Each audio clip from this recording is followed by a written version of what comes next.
Bonjour à tous, ici Aurore Tilgat du support Distribélux. Je suis ravie de vous retrouver aujourd'hui pour ce nouveau webinaire. Alors, il aura pour sujet la visualisation de la 3D dans ArcGIS Pro et ArcGIS Online. On a déjà fait il y a quelques années un précédent webinaire sur ce sujet, mais il se concentrait un petit peu plus sur ArcGIS Pro. Donc si ça vous intéresse, n'hésitez pas à vous rendre dans notre chaîne YouTube où il est actuellement disponible. Ce webinaire va être divisé en plusieurs parties. On va d'abord faire une petite introduction sur pourquoi utiliser la 3D et quels sont les principes de base qui la construit. On va ensuite passer directement à deux démonstrations, la 3D dans ArcGIS Pro et la 3D dans ArcGIS Online. J'enchaînerai ensuite avec trois exemples de différents géoportails qui ont mis à disposition des modèles 3D pour des villes. Et enfin, on terminera avec une partie questions-réponses. Si vous avez des questions durant le webinaire, n'hésitez pas à nous les poser dans le chat, soit on y répondra tout de suite, soit à la fin de ce webinaire. Ok, pourquoi utiliser la 3D? L'intérêt de la 3D, c'est qu'en fait, on va se rapprocher de la réalité. Lorsqu'on utilise des cartes, on est toujours en 2D. Il nous manque parfois une indication pour bien comprendre. Des personnes qui sont non techniques, par exemple, auront plus facile à comprendre des informations, des données, si elles sont visualisées en 3D. Donc la visualisation amène vraiment un plus. Au niveau de la gestion des données, fatalement, avec la 3D, on a une dimension supplémentaire, donc on a plus de données. Dans ArcGIS Pro, on va voir aujourd'hui que la gestion des données en 3D est quand même relativement facile et interactive. On va par exemple voir comment on peut extruder, donc étirer un bâtiment. On a également aussi des analyses qui ne sont possibles que en 3D. On ne va pas aller dans le détail des analyses. Si jamais ça vous intéresse, on peut tout à fait faire un webinaire à ce sujet. N'hésitez pas à nous le dire dans le chat. Alors, des analyses possibles uniquement dans la 3D, c'est par exemple, je décide de construire un puits, je voudrais savoir à quelle profondeur je dois creuser. On va devoir faire un intersect entre une nappe phréatique qui est à une certaine profondeur et le lieu du puits que l'on veut creuser. Également, si on veut calculer une visibilité d'une éolienne, voilà, on va devoir tenir compte en fait de l'altitude, tenir compte d'une hauteur, la hauteur de l'éolienne par rapport aux différents éléments qu'il y a autour, pour pouvoir analyser la visibilité de cette éolienne. Pour finir, on a l'aspect partage qu'on va voir également dans ArcGIS Pro vers ArcGIS Online dans la démo ici, mais on peut tout à fait faire la même chose avec ArcGIS Enterprise. L'idée, c'est de pouvoir partager une scène et utiliser cette scène dans différentes applications. Le but étant évidemment d'améliorer la communication. Alors, une notion importante quand on parle de 3D, c'est de savoir ce qu'est un LOD. Un LOD, c'est un Level of Details. Lorsqu'on fait de la modélisation 3D, il permet de savoir à quel niveau de précision on se situe. Alors, si on veut représenter par exemple un bâtiment, ou une partie d'un bâtiment comme un étage, on a le LOD 0 qui va être représenté par un polygone. En fait, ça représente l'empreinte au sol ou l'empreinte en hauteur, si on est par exemple sur un étage, de notre bâtiment. Si on prend un niveau de détail supplémentaire, on va se retrouver en fait avec un solide. Notre bâtiment va être simplifié géométriquement. Le LOD2, c'est le niveau de détail qui est le plus souvent utilisé lorsqu'on fait de la modélisation d'une ville, par exemple. Parce qu'on va tenir compte en fait de un petit peu plus de détails, mais on va rester dans une géométrie assez simplifiée. Le LOD3, on va avoir vraiment l'écorce extérieure du bâtiment qui va être très détaillée. On va avoir par exemple le détail sur des fenêtres. Le LOD4, alors là c'est vraiment le détail le plus précis.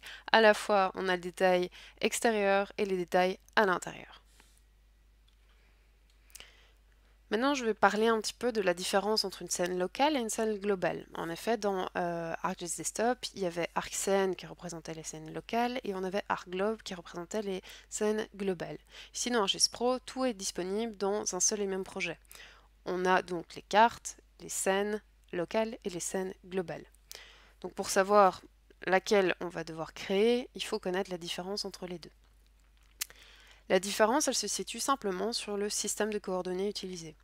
Lorsqu'on va utiliser des scènes globales, on va utiliser des systèmes de coordonnées mondiaux. Donc on peut représenter des grandes échelles, hein, comme à l'échelle de la Terre par exemple, si on a des données qui sont représentées au niveau de la Terre, ou des plus petites étendues comme l'échelle d'une ville. Pourquoi on va utiliser des systèmes de coordonnées mondiaux? C'est pour pouvoir tenir compte de la sphéricité de la Terre. Donc dans les analyses, c'est important d'avoir cet aspect. Une scène locale, là on ne va pas tenir compte de la sphéricité de la Terre, tout simplement parce qu'on va utiliser des systèmes de coordonnées projetés. C'est assez intéressant si on est à l'échelle d'un bâtiment, à l'échelle d'une nappe phréatique ou à l'échelle d'une ville. Dans les deux cas, que ce soit une scène locale ou une scène globale, on va avoir besoin d'un Z, une troisième dimension, c'est-à-dire l'altitude. Pour cela, on va devoir définir les sources d'altitude. Pour avoir une altitude, il faut un point zéro. Alors, le point zéro par définition et par défaut, c'est le sol. ArcGIS Pro définit un sol qui est fait par des modèles prédéfinis, mais on peut tout à fait décider de les personnaliser. On peut par exemple utiliser un MNT, un modèle numérique de terrain.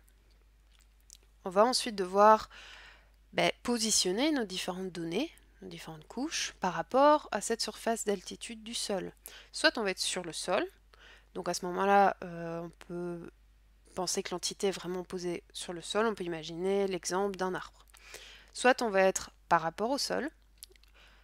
Comme exemple, je peux prendre une caméra de sécurité qui va être à une certaine hauteur par rapport au sol et elle va être dispositionnée sur un bâtiment. Et pour finir, on a la hauteur absolue. Là, en fait, ça concerne les entités qui surviennent à une hauteur constante au-dessus d'une référence. À ce moment-là, l'altitude importe peu. On parle par exemple d'avion. Si on décide de choisir et de personnaliser notre surface d'altitude, avec un MMT par exemple, pareil, on va devoir définir si nos différentes couches, qu'elles soient 2D ou 3D, soient positionnées directement sur la surface personnalisée ou si elle est positionnée par rapport à cette surface. On va pouvoir passer maintenant à la démo dans ArcGIS Pro. Nous voilà donc dans ArcGIS Pro. Alors ici, j'ai créé un nouveau projet pour le webinar de 3D. Alors, tout d'abord, dans mon catalogue, j'ai été télécharger des données provenant ici de la Vlaams Overheid. Donc, j'ai la ville de Leuven et j'ai également un MNT sur la Flandre. On a été également chercher les différents arbres. Alors, pour commencer, on va d'abord insérer une nouvelle carte. Voilà. Sur lequel on va aller mettre nos différents buildings de la ville de Leuven. Alors vous voyez, on a les différents buildings, voilà, mais ce sont des polygones. On est donc en LOD 0, ce qui est logique vu qu'on est dans une carte. La ville de Leuven qui permet d'avoir des données, comme vous allez le voir ici dans la table d'attributs, avec une hauteur pour chaque bâtiment. Hop. Oui, il faut le temps qu'il charge. Hop. Voilà. Donc on a tous les polygones représentant chaque fois les bâtiments ou différentes rues. Et ici, on a différentes hauteurs de bâtiments. C'est ça qui va nous intéresser en fait dans ce feature class. Ok. On a également une couche, voilà, arbre, où chaque arbre est représenté par un point. J'ai également le MNT, voilà, bon, qui est représenté pour toute la Flandre. Mais à nouveau, nous sommes en 2D.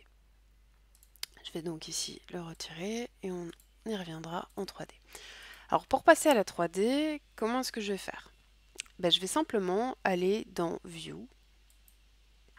Et là, je peux convertir ma carte, soit en scène globale, soit en scène locale. Dans notre cas, comme on est à l'échelle d'une ville et qu'en plus on va juste faire de la visualisation assez simple, on va choisir la scène locale. Vous voyez qu'il crée automatiquement une scène 3D. Il est indiqué par l'icône que c'est une scène. Il rajoute 3D à côté et il a repris le nom de ma carte. Ici, je ne l'ai pas personnalisé. Je l'aurais personnalisé, il aurait repris exactement le même nom. Ok, je vais faire un petit zoom. Nous revoilà à Leuven.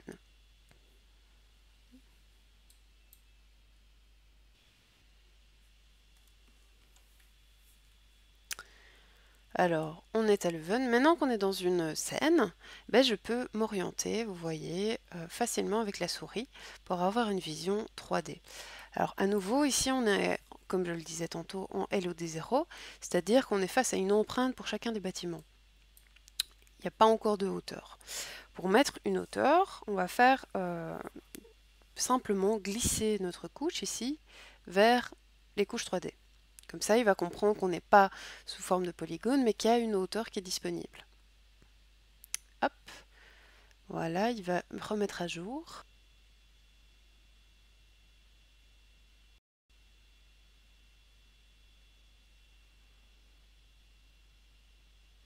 Et voici donc ma couche qui n'a pas changé, mais qui est en 3D. Maintenant, il y a une possibilité, lorsqu'on va dans Apparence, de faire une extrusion. Alors l'extrusion, ça va être le principe d'étirer en fait un polygone en fonction d'un attribut ou d'une expression. Ici, on va aller chercher le type dans l'extrusion, on va choisir une base, on pourra en choisir une autre façon de faire, et je vais aller choisir une hauteur. On peut également changer l'unité, c'est tout à fait possible.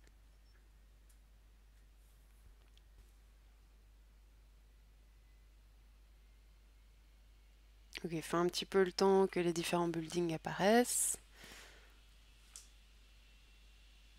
Et voilà. Vous les voyez maintenant disponibles. Je peux orienter ma couche, aller zoomer sur mes différents bâtiments. Vous voyez que la hauteur va être dépendante de l'attribut qu'on aura été indiqué. Alors ici, on a vu maintenant comment extruder, comment créer une hauteur par rapport à un polygone pour qu'il devienne un solide. Ce qui va nous intéresser maintenant, c'est tout ce qui est élévation de surface. Donc, comme je vous l'ai expliqué dans la théorie, on se base tout d'abord par défaut sur le sol. Donc pour ça, ce qui est utilisé, c'est le modèle 3D de terrain fourni par Esri, sur lequel on va coucher, on va déposer une couche 2D représentant OpenStreetMap. On peut évidemment changer la base map, ce sera exactement la même chose. Je peux très bien, si je vais maintenant importer mon MNT,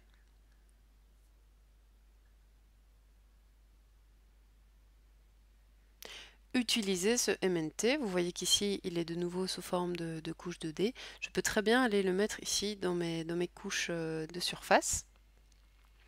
À ce moment-là, il sera considéré comme une surface personnalisée. Et donc, il sera parallèle au sol. Bon, ici, c'est pas ce que j'ai envie de faire, mais sachez que c'est tout à fait possible. Par rapport à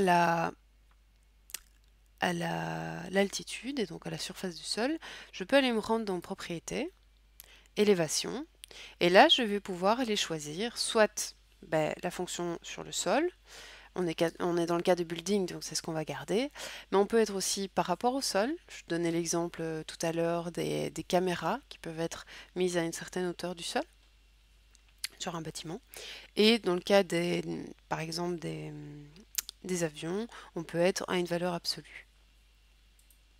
On peut également créer un offset et détailler un mètre. Si j'avais utilisé mon MNT, il aurait apparu ici et j'aurais pu choisir d'être à une certaine distance ou non de mon MNT. Certaine hauteur, pardon. Ok. Maintenant, je vais aller rajouter ma couche arbre. Donc, soit je la fais glisser. Il y a plusieurs manières de faire. Soit je la fais glisser, elle apparaît ici comme une couche 2D, et je peux aller choisir une symbologie. Vous voyez que comme nous sommes dans une scène, on a soit une symbologie en 2D, soit une symbologie en 3D qui est proposée. Si je vais choisir tous les styles, et qu'ici je vais cliquer sur arbre, voilà, on va avoir toute une série d'arbres disponibles en fonction de l'espèce d'arbre. Le côté réaliste ou une végétation plus thématique, vous voyez que c'est un petit peu plus simplifié. Ça, c'est une manière de faire. On a une autre manière qui est assez intéressante, c'est qu'on va pouvoir ajouter ce qui est appelé un preset. Donc ce sont des couches par défaut. Dans les couches par défaut, on a des buildings par exemple, on va avoir des formes comme des cônes qui sont possibles par rapport à ce qu'on a envie de montrer. Et également, ce qui nous intéresse ici, c'est les arbres.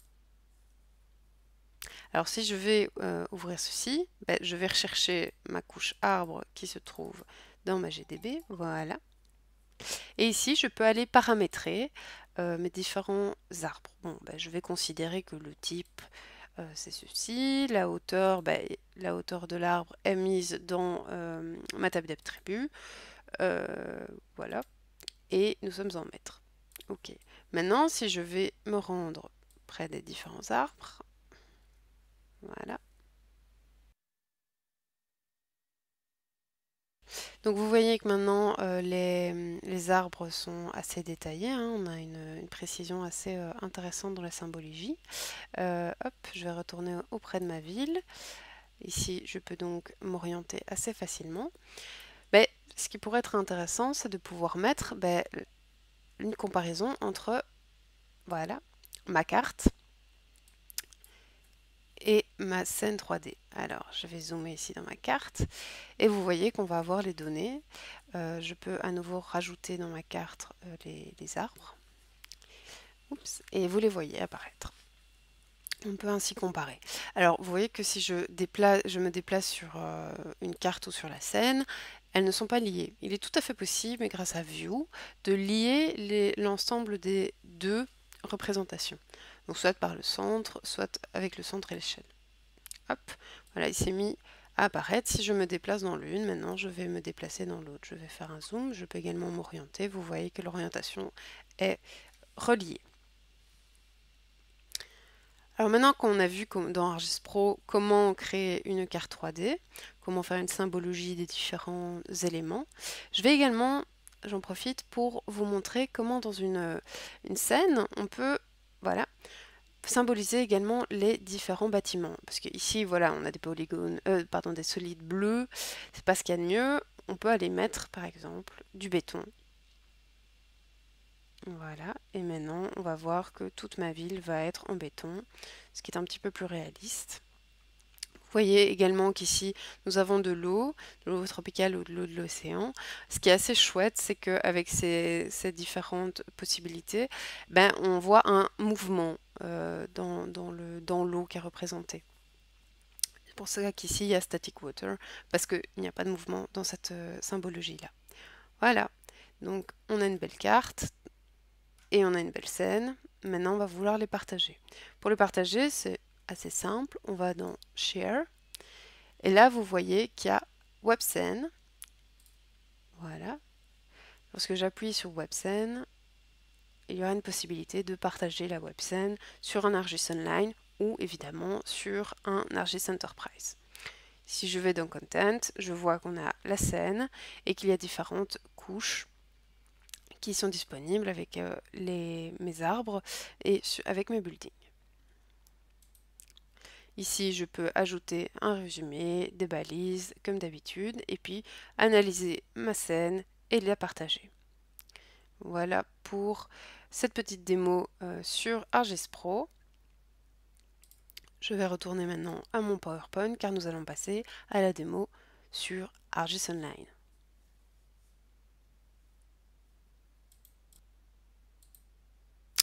Nous voilà dans notre ArcGIS Online consacré au training et au webinar. Ici, je vais aller chercher le contenu que j'ai déjà partagé pour gagner un petit peu de temps. Et je vais y accéder via le Scene. Vous connaissez sans doute déjà le Map Viewer, mais il existe également le Scene Viewer pour tout ce qui est scène 3D. Alors dans mon cas ici, soit on peut créer une nouvelle scène, mais moi je vais directement aller charger ma Leuven 3D, qui est ce que je viens de partager avec mes buildings de la ville de Leuven. Voilà, on va attendre un petit peu que ça charge. Super. Alors, pour voir, là vous voyez, on ne voit rien, tout simplement parce qu'il va falloir aller donner une symbologie, pardon, à nos différents buildings. Actuellement, voilà, ce sont juste des polygones 2D, mais moi je veux que ce soit un objet 3D. Donc c'est pour ça, voilà, par défaut il met des solides. Je vais aller dans Options. Là je peux aller choisir ce que j'ai envie. On va reprendre ceci par exemple. Voilà. La hauteur, je peux soit la définir comme statique, soit de nouveau aller chercher une hauteur représentant les différents buildings. Je peux choisir également les unités. Alors on a de nouveau les niveaux d'élévation hein, par rapport au sol dans ce cas-ci, mais on peut de nouveau changer par rapport aux précédentes possibilités. On peut également mettre un offset, des labels et ainsi de suite. Ok, voilà nos polygones. C'est parti. Maintenant, je vais également ajouter mes arbres que je n'ai pas encore ajoutés. Alors, mes arbres, ils sont ici. Trees 11. Je vais les ajouter. Ok. Et je vais aller les modifier dans Layer Style. Ok. Pour le moment, c'est des points 2D, mais je vais aller considérer que c'est des objets 3D. Alors, il m'a mis des cônes à l'envers par défaut, mais je peux aller changer le marqueur et décider que c'est autre chose. Ici, vous avez toute une série de thématiques. Dans ce cas-ci, on est dans le cas d'arbres, donc on va aller chercher la végétation. Et on peut choisir n'importe quel style d'arbre à nouveau. Nous, on va rester assez simple. Voilà. Et vous les voyez apparaître ici. À nouveau, je peux changer la taille. Ils ont été considérés à 30 mètres, mais là, je vais utiliser l'attribut donnant la taille des arbres. Je peux faire des rotations, de nouveau, les élévations. Hop, je le mets sur le sol et c'est parti. Maintenant, je vais ajouter une dernière couche que je n'avais pas utilisée dans la démo d'Argis Pro, c'est des éoliennes. Voilà. Je vais ajouter cette couche parce qu'on va considérer qu'on va faire un projet éolien. Hop, par ici. Et vous voyez qu'on a quelques points ici. De nouveau, ils ne sont pas encore considérés en élément 3D. Je vais donc aller choisir l'objet 3D. Et je vais pouvoir aller choisir des éléments d'infrastructure dans lesquels j'ai des éoliennes.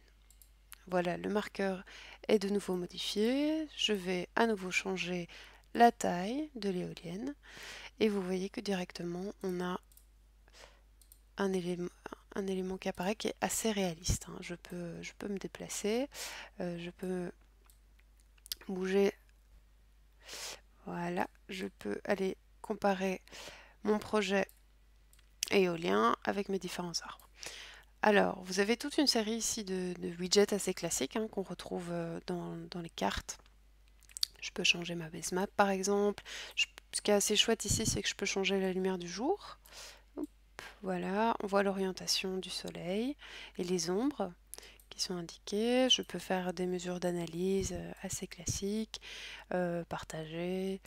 Voilà, et on a nos différentes couches que je peux retirer ou remettre avec nos légendes.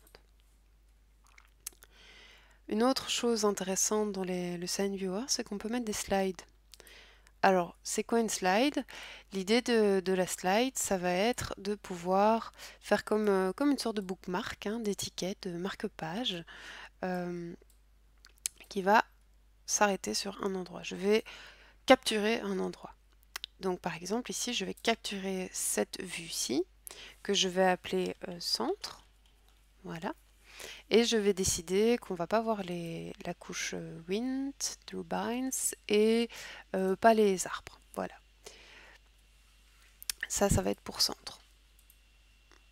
Je peux updater la slide. Voilà. Pour qu'il considère pas les arbres. Je peux la renommer et ainsi de suite. Maintenant, je vais aller m'intéresser à un parc, le parc qui se trouve ici. Et ici, à nouveau, je vais retirer par exemple les bâtiments. Je veux que la vue du parc. Là, je vais faire une capture et je vais mettre que la slide représente le parc. Voilà. Je vais updater pour être sûr que tout est bon. Super. Maintenant, je vais aller revoir mon projet éolien.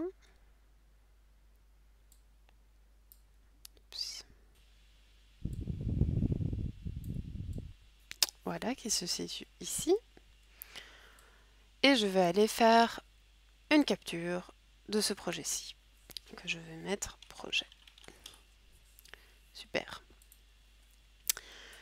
J'enregistre. Et maintenant, vous voyez qu'ici, nous avons 3 captures qui ont été enregistrées. Si je clique sur le centre, je reviens sur la vision de mon centre avec uniquement les buildings. Si je vais à mon parc, il change automatiquement, il ne prend en compte que les arbres. Et si je retourne sur mon projet, hop, on va voyager sur le projet avec les 3 couches. Voilà, on a aussi une possibilité de donner quelques informations supplémentaires, hein, comme le titre. Voilà, moi je vais rajouter qu'on est pour le webinar. City of Leuven, les tags. Hop, et j'enregistre. Je sauve la scène.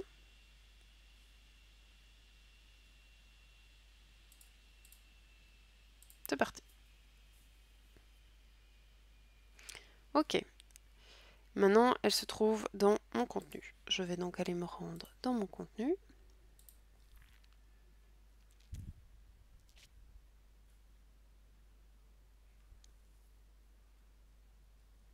Elle se trouve ici. À partir d'ici, je peux aller voir les détails, l'ouvrir dans la scène web, mais ici, on va essayer d'en faire en fait une application. Pour ça, je peux, une fois que je suis dans ma scène 3D, créer une application. Soit je le fais avec des applications basées sur des templates préconfigurés, soit je peux utiliser cette scène 3D dans un story map, mais moi je vais m'intéresser à Web App Builder. Alors je vais rajouter qu'on est un webinar francophone, et c'est parti.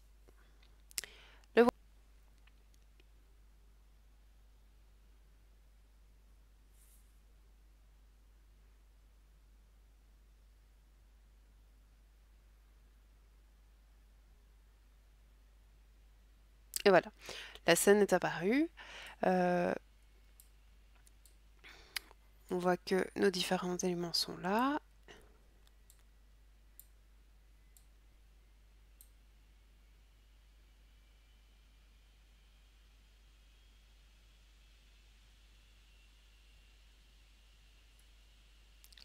Et je vais aller zoomer sur mon projet.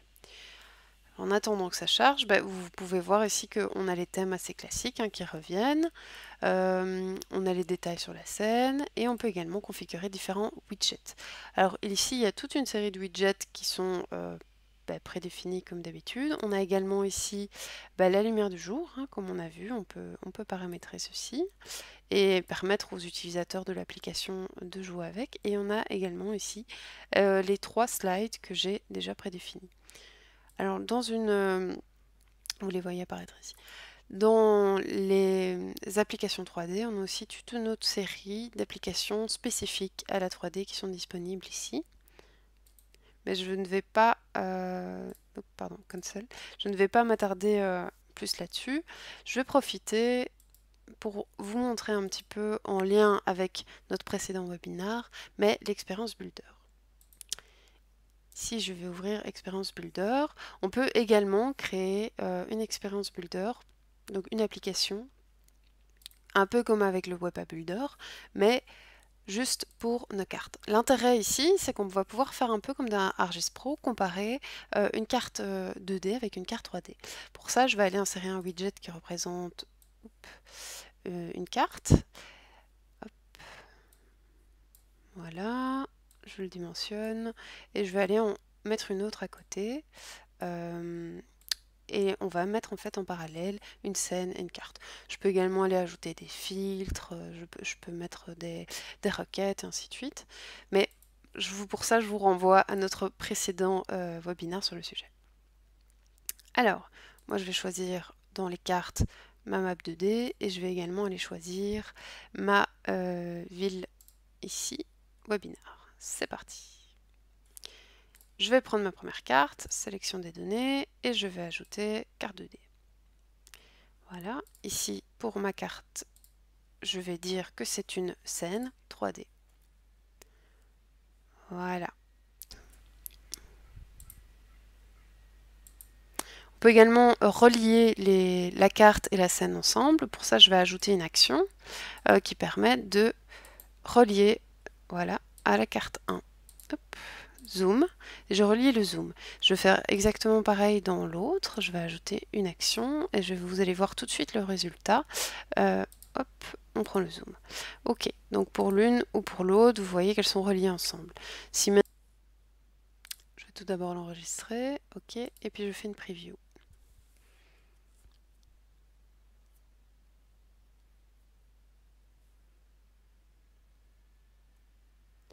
Ben, vous voyez que si je vais me déplacer dans l'une, ben, l'autre se déplace exactement pareil. Donc on voit que ici l'expérience builder est assez chouette parce qu'on peut à la fois mélanger la 2D et la 3D, ce qui n'est pas le cas pour Web App Builder. Ok, après cette démo, nous revoilà dans le diaporama. Donc on vient de voir la démo dans ArcGIS Online. Je vous propose maintenant de passer aux différents exemples que je vous ai concoctés. Alors, nous voici dans le géoportail du Grand-Duché de Luxembourg. Alors, comme vous pouvez le voir, ils ont un assez chouette géoportail avec des données d'un petit peu tous les thèmes, hein. Il faut parfois un petit peu chercher en fonction de nos envies, par exemple sur le tourisme, l'environnement ou des données grand public. Ici, moi, ce que j'ai choisi de vous montrer, c'est le modèle 3D qu'ils ont mis en place. Comme vous pouvez le voir, il y a quand même un détail assez poussé sur chacun des bâtiments. Ici, on est en LOD 3. Parfois en LOD2, ça dépend. Comme vous pouvez le voir ici, le pont est quand même très bien détaillé. Hop, si je vais zoomer, on voit que certaines fenêtres dans les toits sont carrément dessinées. Donc là, c'est clairement du LOD3. Si je retire la maquette, avec la vue assez réaliste, voilà. Et ici, on voit les bâtiments qui ont été modélisé mais de manière plus simpliste. Ici on est dans du LOD1. Comme ça vous pouvez voir vraiment par rapport à ce que j'ai expliqué au début la différence. Donc cette application est vraiment très bien faite. N'hésitez pas à vous rendre dans le géoportail du Luxembourg. C'est vraiment intéressant, ils ont fait beaucoup de choses. Maintenant je vais vous parler du deuxième exemple qui est celui sur la ville de Namur. Alors comme vous pouvez le voir également ici, la ville de Namur a été modélisée en 3D. Alors, comme on l'a vu dans ArcGIS Online, ici il y a toute une série de slides qui ont été prédéfinis et qui vous permettent de voyager un petit peu dans la ville avec des vues 3D. Par exemple, ici nous avons la citadelle. On va attendre qu'elle se charge un petit peu. Mais voilà, on voit la restauration de la citadelle et il y a des indications sur ce que l'application a voulu montrer. Alors, vous avez toute une liste de couches dans cette application. Vous allez pouvoir voir Namur texturé, ça c'est aujourd'hui. Il y a également en blanc tous les grands projets qui vont être réalisés ou qui le sont déjà. Ça c'est les futurs projets, ça c'est ceux déjà réalisés. Et alors, on peut également, ça c'est assez chouette, voir Namur hier. Donc ça, voilà, on peut voir Namur sous forme de carte, pardon, de scène 3D en 1750. Donc c'est vraiment, moi je trouve ça vraiment chouette de pouvoir comparer ces données par rapport à Namur maintenant en 3D. On peut également voir les grands projets futurs. Alors il faut un petit peu le temps qui charge.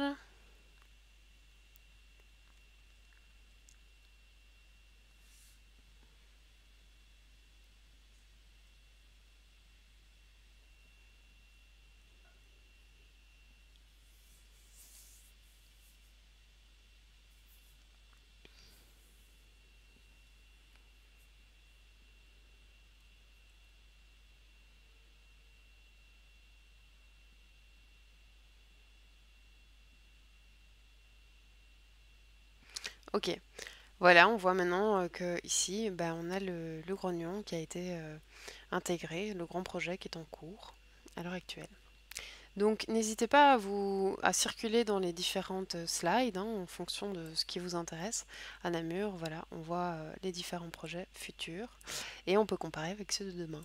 Autre chose intéressante qui était également possible dans ArcGIS Online, c'est de pouvoir influencer la lumière du jour. Sur ce géoportail, vous avez aussi la possibilité de pouvoir analyser la thermographie. Alors si je dézoome un petit peu pour qu'on puisse voir à l'échelle de la ville.